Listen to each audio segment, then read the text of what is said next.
Qu'est-ce qu'on fait quand on a dit qu'on allait faire une vidéo YouTube toutes les semaines mais qu'on n'a pas le temps? Eh bien, on fait la vidéo juste après son sport, avant de prendre sa douche. Ouf. Heureusement, c'est une vidéo où vous ne me sentez pas. Coucou, aujourd'hui on va parler de la syntothermie et de la pratique de la syntothermie. Donc qu'est-ce qu'on fait pour pouvoir pratiquer la syntothermie? Déjà, il faut un tableau d'observation. Le tableau d'observation, c'est appelé un cyclogramme. C'est là où on va mettre les observations nécessaires pour observer et interpréter le cyclogramme. Parce que c'est très intéressant de se dire aujourd'hui j'ai vu ça, aujourd'hui j'ai ressenti ci. Mais ce qui nous intéresse, c'est vraiment d'avoir la vision globale. Donc le cyclogramme, c'est ça. C'est le tableau où on va mettre ses observations de la température basale et ses observations de glaire cervicale. Donc on va mettre la température, ça pour le coup c'est assez simple. On prend un espace dans ce tableau où on va mettre les températures d'un côté et on va mettre un point là où on a nos températures. Donc si c'est à 36,6, ben voilà, on met 36,6, 37, voilà, tac tac tac, et on fait. Et à la fin on aura une courbe de température. La courbe de température, c'est simple parce que. Enfin, c'est simple. C'est le côté un peu plus simple parce qu'il suffit de prendre sa température tous les matins quand on se réveille. On prend sa température, on met l'heure à laquelle on prend sa température parce que ça peut influencer la température et on voit, ok, est-ce qu'elle reste stable? Est-ce qu'elle fluctue beaucoup? Est-ce qu'elle augmente? Et est-ce qu'elle crée du coup en fait deux plateaux distincts, un plateau bas, un plateau haut?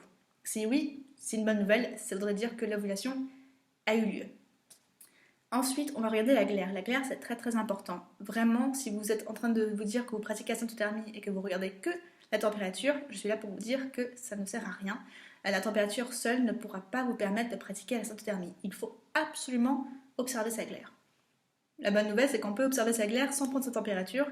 Et ça, pour le coup, c'est aussi efficace. C'est aussi efficace. C'est pas aussi efficace que la syntothermie, mais ça marche quand même. Donc, on va observer sa glaire, on va voir l'évolution et on va mettre tous les jours. Et on me dit, bah ça je sais, parce que bon, du coup, je sais que ce jour-là, j'ai ressenti ça ou j'ai vu ci. Oui, tu le sais là maintenant quand on discute que hier t'as vu ça ou avant-hier t'as eu ça.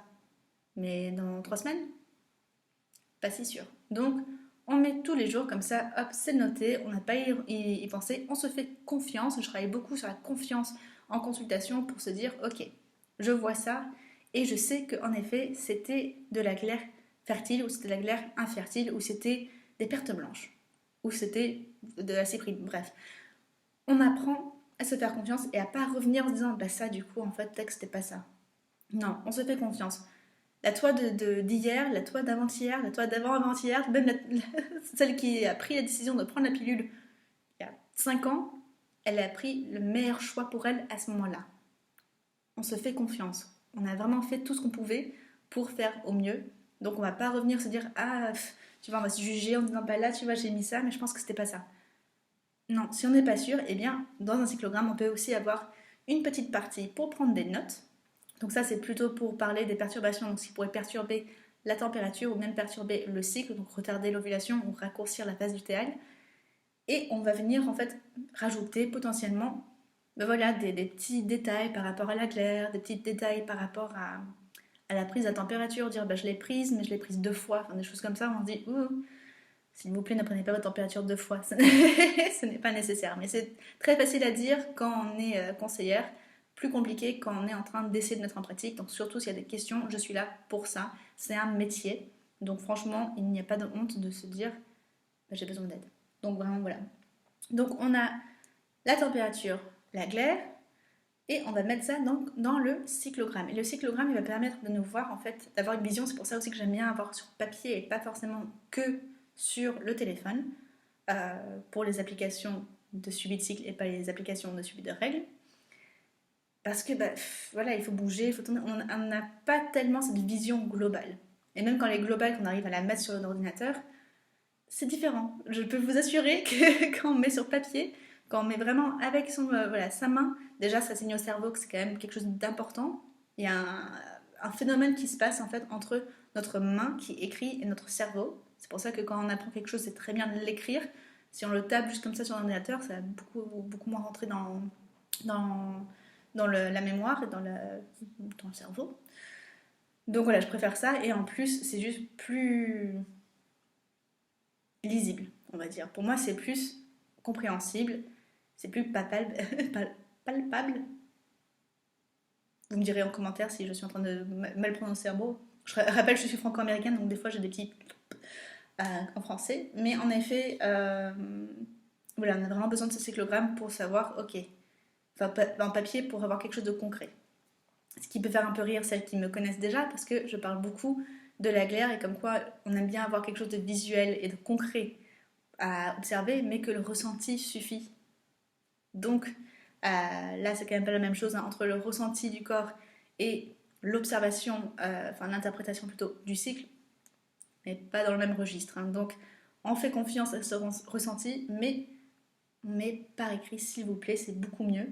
Ça sera juste plus clair. Donc voilà, je suis en train de voir après. C'est vraiment tout ce qu'il vous faut au début. Hein. Donc le cyclogramme pour pouvoir mettre vos températures et votre glaire. Je recommande quand même de mettre des petites, un petit espace pour prendre des notes. Et après, bon, voilà, si vous me demandez hein, gentiment par mail, vous me retrouvez dans le mail ou sur Instagram, eh bien je vous enverrai mon cyclogramme, le cyclogramme vierge que j'ai pu faire pour vous aider. Il y a des personnes qui préfèrent mettre des informations en plus, type humeur, douleur, phase de la lune, alimentation, etc. Moi, ce que je vous propose, c'est au début d'avoir un carnet à côté où on marque tout ça. J'ai des clientes qui ont des situations pas faciles avec le travail, avec la famille, avec l'entourage, et même si ça peut en effet venir perturber, alors sauf si c'est vraiment une grosse dispute, un gros truc, on peut le mettre et que c'est quelque chose qui sort du commun, là on peut le mettre sur le cyclogramme, mais quand c'est quelque chose de chronique, je n'aime pas forcément mettre dans le cyclogramme. Par exemple, moi quand j'ai commencé à faire ça, j'avais pas mal de migraines parce que je venais d'arrêter la pilule. Et du coup, je mettais migraine. Et c'était bien parce que du coup, je voyais d'un côté, ok, oui, j'avais beaucoup de migraines ce cycle-là. Mais de l'autre, ça me rappelait, et maintenant, à chaque fois que je re-regarde ce cyclogramme, c'est ah ouais, migraine, je suis migraineuse. Alors qu'aujourd'hui, je ne m'identifie plus avec ce terme-là, en fait. Je n'ai plus autant de migraines.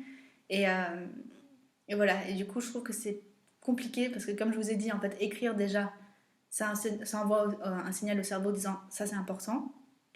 Mais le relire, du coup, c'est pas top. Surtout qu'on est en consultation. Ça m'arrive hein, d'être en consultation avec une femme qui me montre 3 cycles où on regarde un peu les tendances sur 3 cycles. Parce que sur un cycle, on peut pas dire grand chose, mais sur 3, on peut voir les tendances. Et là, si on voit, ah oui, donc là ok, là, ça n'allait pas au boulot, et là, ça n'allait pas au boulot. Là, soit c'est un message qu'il faut entendre, et en fait, on se dit, ah oui, mais en fait, ça va pas au boulot. Et on fait comme une de mes clientes, et on quitte son boulot, on part en Italie, et on revient je sais plus combien de mois elle était partie, hein, mais elle avait passé des mois en Italie. Et on revient et on se sent, ok, maintenant je sais ce qu'il me faut. Soit on va se dire, bah, qu'est-ce que je fais? On va se sentir coincé parce que c'est pas encore le bon moment pour changer les choses. Par exemple, quand c'est des complications, des conflits dans la famille, on peut pas tellement dire, hop, je pars, je le revois dans un an. Donc voilà, toujours prendre en compte tout ça parce que je trouve que des fois, en fait, mettre trop d'informations sur un cyclogramme, c'est néfaste. C'est pareil pour les douleurs. Bien sûr, il y a des douleurs qui sont liées au cycle et c'est très bien de les mettre. Au début, d'ailleurs, je suis vraiment partisane du on met le plus possible, mais assez rapidement, on va mettre vraiment ce qui perturbe le cycle, ce qui nous perturbe nous, et pas forcément ce qu'on ressent. Il y a des femmes qui sont trop, sinon, attachées à cette impression de douleur au moment de l'ovulation, par exemple. Et ça ne veut pas dire qu'elles n'ont pas de douleur, ça veut juste dire qu'à force de lier les deux, si un jour justement elles font quelque chose, elles vont à une ostéopathe ou elles ont une alimentation un peu moins inflammatoire et que cette douleur passe, elles peuvent se dire mais ça faisait partie de moi, cette douleur c'était ma façon à moi d'être sûre que l'ovulation était là et qu'elle était passée. Donc attention parce qu'on peut vraiment très facilement s'attacher à ces douleurs, à ce stress. Voilà, combien de fois est-ce que j'entends une femme me dire ah mais moi je suis quelqu'un de stressé. Oui mais non, ton identité en fait elle va bien au-delà de ça. Et du coup si on se dégage de ce stress, qui es-tu? Et ça fait peur parce que non, je suis stressée, souvent c'est des parisiennes, je suis parisienne, je suis stressée, c'est la vie, c'est comme ça. Et c'est presque une bonne chose en fait d'être stressée. Quand t'es pas stressée, c'est un peu mais c'est C'est quoi ton problème? Donc voilà, écoutez, j'ai blablaté assez longtemps. Euh, cyclogramme, si, j'ai oublié une information quand même en plus. Cyclogramme, on va mettre sa glaire, sa température, mais aussi ses règles. C'est intéressant de savoir pour le coup combien de temps durent les règles, est-ce qu'il y a du spotting ou pas, est-ce que c'est un flux abondant ou pas. Euh, donc voilà, le petit bonus dans le cyclogramme, ce sont les informations de règles. Voilà, de nouveau, s'il y a besoin, j'envoie le cyclogramme vierge. S'il y a besoin, je suis là pour une consultation ou pour un accompagnement. Le mieux quand même, hein, c'est d'être accompagné sur 3 mois. Pourquoi 3 mois? Parce que 3 mois, on commence vraiment à prendre les habitudes au sérieux, on va dire, parce qu'on voit les résultats. Avant, quand on dit ouais, faites ça, faites ci, je dis ok, oui, bon. Et s'il n'y a pas de suivi, en fait, on se dit bah ça marche pas. Non. Vraiment, la santé hormonale est une sphère en fait très lente. On va venir, enfin lente, pour tout ce qui va améliorer la santé hormonale ou en tout cas le bien-être hormonal, le bien-être cyclique. Ça va être très lent et du coup on a besoin de ces 3 mois en fait pour vraiment voir une différence. Donc voilà, c'est pour ça que je propose 3 mois. En sachant que pour apprendre la sotothermie, 3 mois ne sont pas suffisants, mais bon, c'est un bon début pour se reconnecter à son corps, comprendre. Ah, d'accord, donc déjà c'est possible d'observer son corps, c'est possible d'agir dessus, et je peux moi-même en fait faire tout ça, j'ai pas forcément besoin de compléments alimentaires, et encore on peut, hein, mais bon, compléments alimentaires, etc., tout ce qu'on va venir à rajouter en fait pour compenser le manque naturel dans notre vie. En fait, déjà, moi je suis vraiment sur on va mettre en place des habitudes naturelles, des habitudes que tu peux faire toute seule. Et pas forcément te dire, ah bah oui, j'aurais toujours besoin d'aller voir bah, un médecin pour me donner une ordonnance pour un pilule, euh, voilà, enfin, c'est tout ce qui serait médicament, même compléments alimentaires. Les compléments alimentaires, le but n'est jamais d'en avoir besoin tout le temps. C'est pour venir faire une cure, c'est pour venir, hop, vraiment en bonus, vraiment venir soutenir l'organisme ou voilà, venir un peu en urgence pour aider. Le mieux, ce sera toujours ce qui est le plus naturel, mais bon, on fait comme on peut et des fois, en effet, on a besoin des petits coups de pouce. Bon, voilà, c'est bon, j'arrête de blablater. Je pourrais parler pendant des heures, je vais aller continuer ma journée et je vous souhaite une belle journée et je vous dis à bientôt.